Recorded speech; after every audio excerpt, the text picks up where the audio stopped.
time when God's angel passed over the firstborn in Egypt, killing only the civilians, but keeping the faithful Israelites safe. Let's now look back in time to when it all began.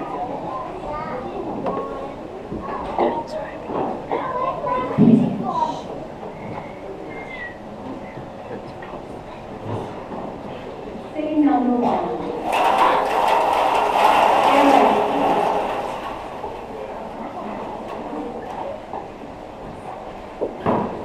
Jehovah spoke to Moses, saying,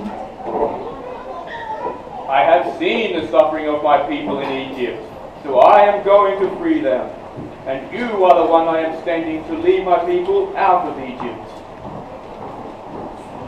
So Moses and his brother Aaron go to see Pharaoh. So Moses, do you think he's going to listen? No, Jehovah said he's going to be stubborn. Jehovah said, let my people go. I do not believe in Jehovah, and I will not let the Israelites go. Yep, thought so. Jehovah told Moses not to worry. I will make Pharaoh let my people go. So Moses and Aaron came for the second time, and this time Pharaoh was there. You're from God, huh? Show me a miracle. Aaron threw down his stick and it became a big snake. Don't worry, Pharaoh. I've got this covered. Just watch this. Pharaoh's wise men also threw down their sticks and snakes appeared. But look, Aaron's snake ate up the snakes of the wise men. Still, Pharaoh did not let the Israelites go. No, they're still not going. He's really stubborn. So the time came to teach Pharaoh a lesson, and so began the 10 plagues. Plague number 1. Aaron hit the Nile River with his stick. When he did, the water in the river turned into blood. The fish died and the river began to stink. This affected both the Egyptians and the Israelites. This brought disgrace to the Nile god Hapi.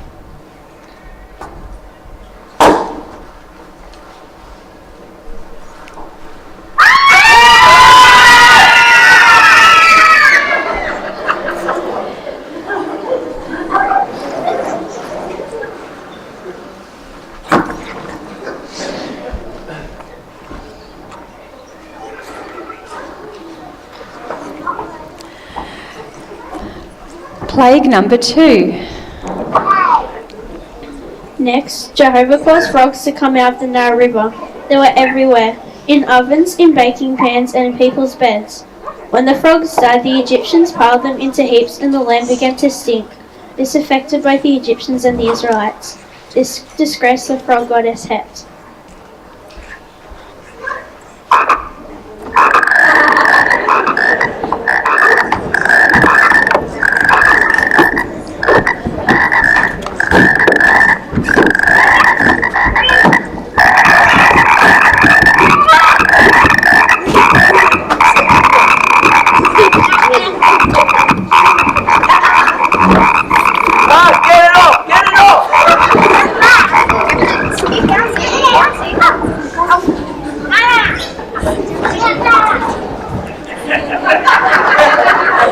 Plague number 3.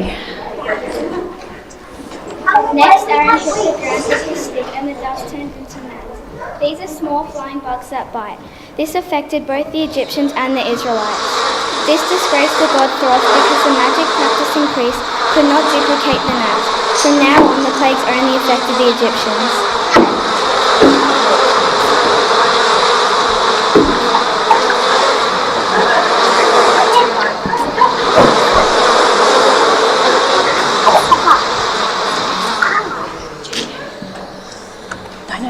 No, sorry. Plague number 4.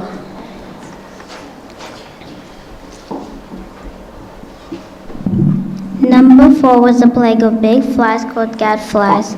They swarmed into the houses of all the Egyptians.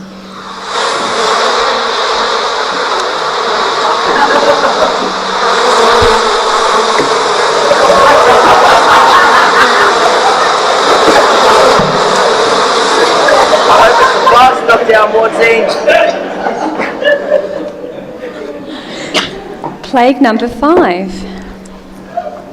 The fifth plague was on the animals. Many of the cattle, sheep, and goats of the Egyptians died. This humiliated the cow goddess Hathor, Apis, and the sky goddess Mut.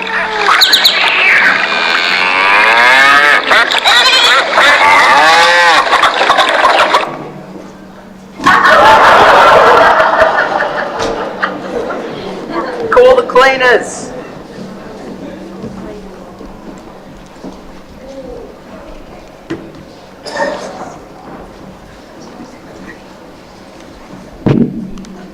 Plague number 6. Next, Moses and Aaron took some ashes and threw them into the air. They caused bad sores on the people and the animals. This disgraced the gods and goddess who were supposed to have healing abilities, Thoth, Isis, and Ptah. Send for the medic. Get the extra wide band-aids. Extra wide. Call for the cleaners as well.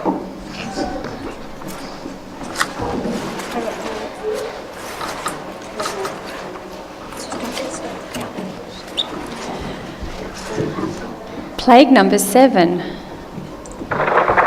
After that, Moses raised his hand towards the sky. Jehovah sent thunder and hail. It was the worst hailstorm Egypt have ever had. This plague disgraced the gods of natural elements, Reshfu and Thoth.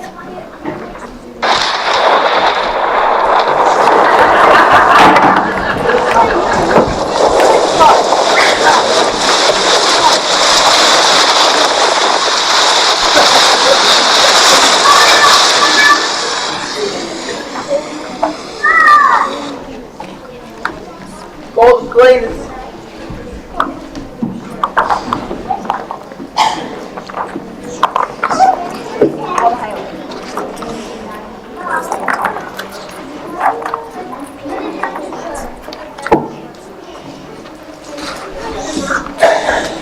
Plague number 8.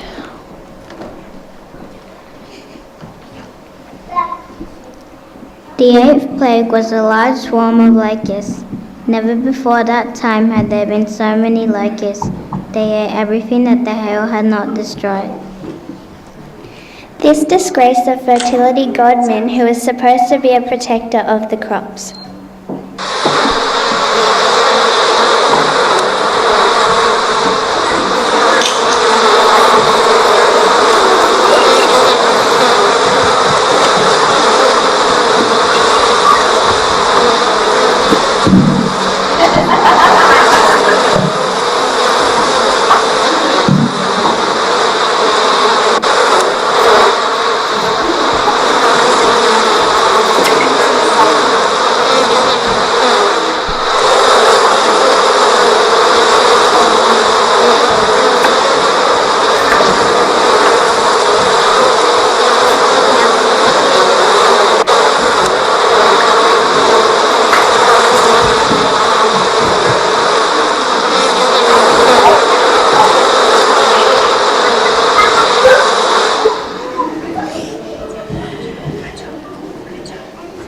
Plague number 9.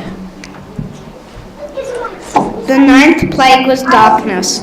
For 3 days thick darkness covered the land, but the Israelites had light where they were living.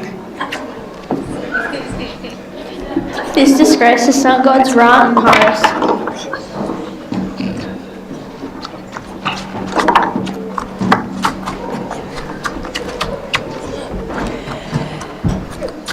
Pharaoh's heart was still hardened and obstinate. Jehovah would not tolerate this anymore. The time had come to bring the 10th and final plague. It meant life for anyone who was obedient and followed Jehovah's instructions.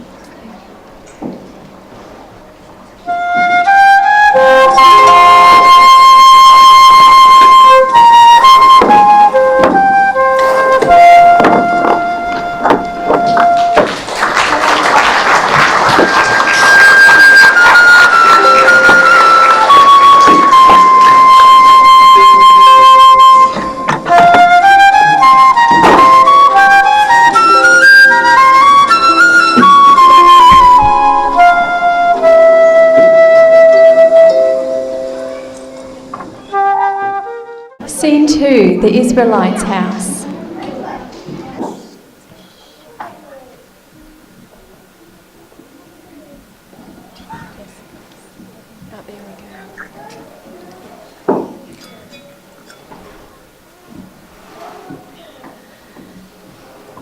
The Israelites' house.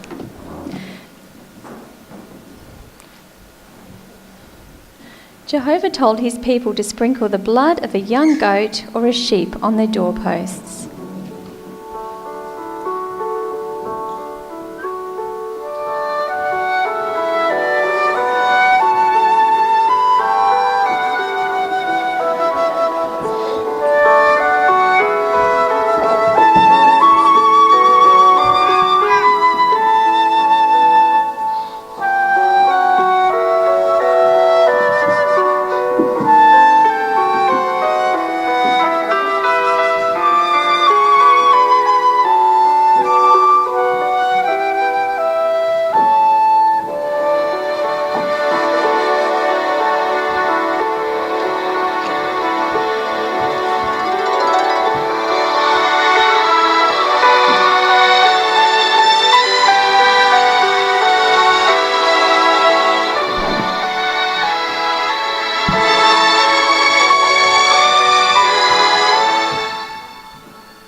They were to stay inside and eat the Passover meal, standing up, ready to go.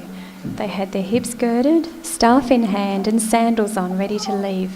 They had to show complete obedience. Then, at midnight, God's angel passed over Egypt. When the angel saw the blood on the doorposts, he didn't kill anyone in that house. But in all the houses where there were no blood, Jehovah's killed the angel firstborn of both man and animal.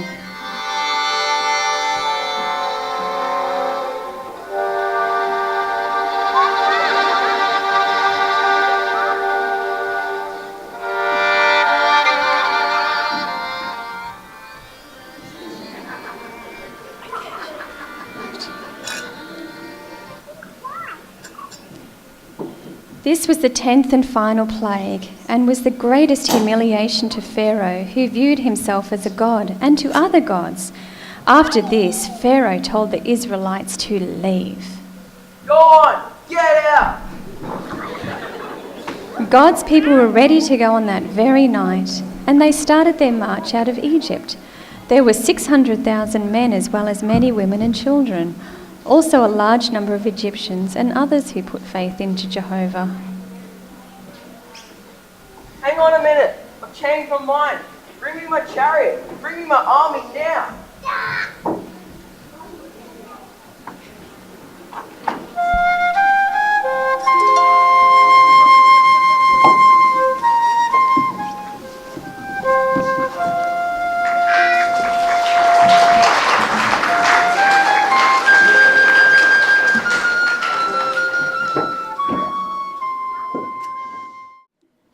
Scene 3, the Red Sea.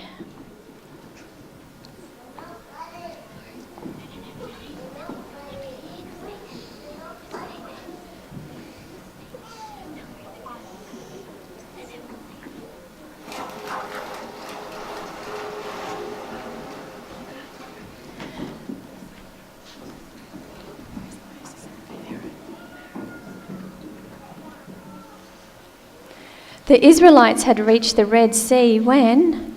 Look, it's Pharaoh and his army. He's headed straight for us. We're trapped. What will we do now? There's nowhere to go. Boy, this guy just doesn't give up. Jehovah placed a cloud between them.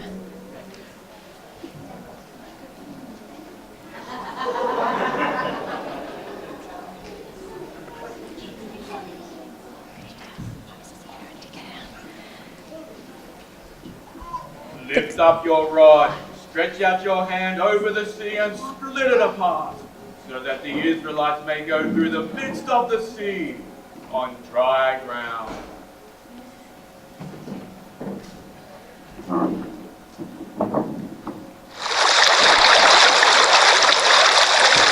So Moses stretched out his rod before the sea, and Jehovah caused a strong east wind to blow, and the waters of the sea were parted. The Israelites began to march through the sea on dry ground.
Finally, the Egyptians were able to see them again and chase them into the water.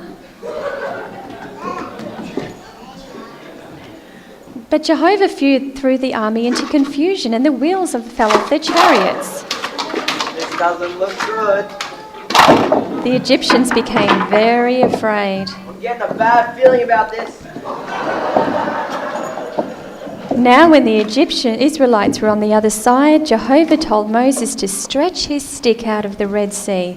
And when he did, the walls of water came back over the Egyptians and their chariots. I'm too young to die.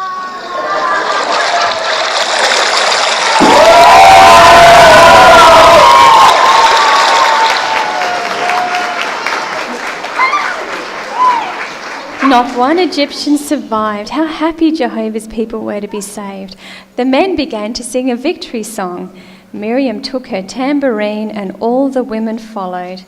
They danced with joy and sang the song. They would always remember how Jehovah's angel passed over their homes and how he brought his people to safety.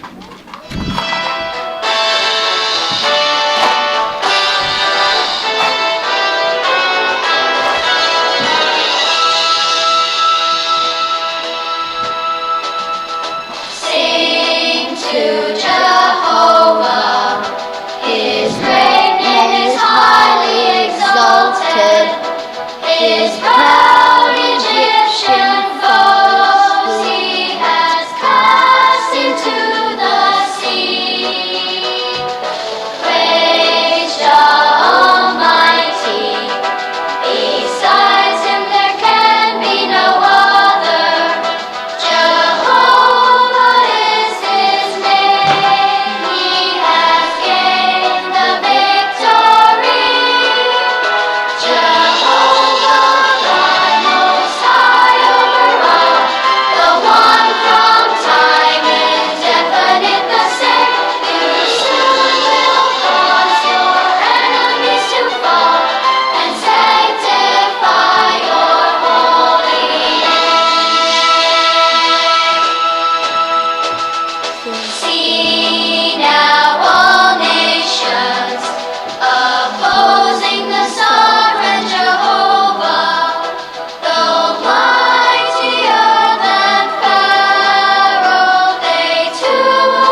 Well, what do we think of that? Amazing? Yeah.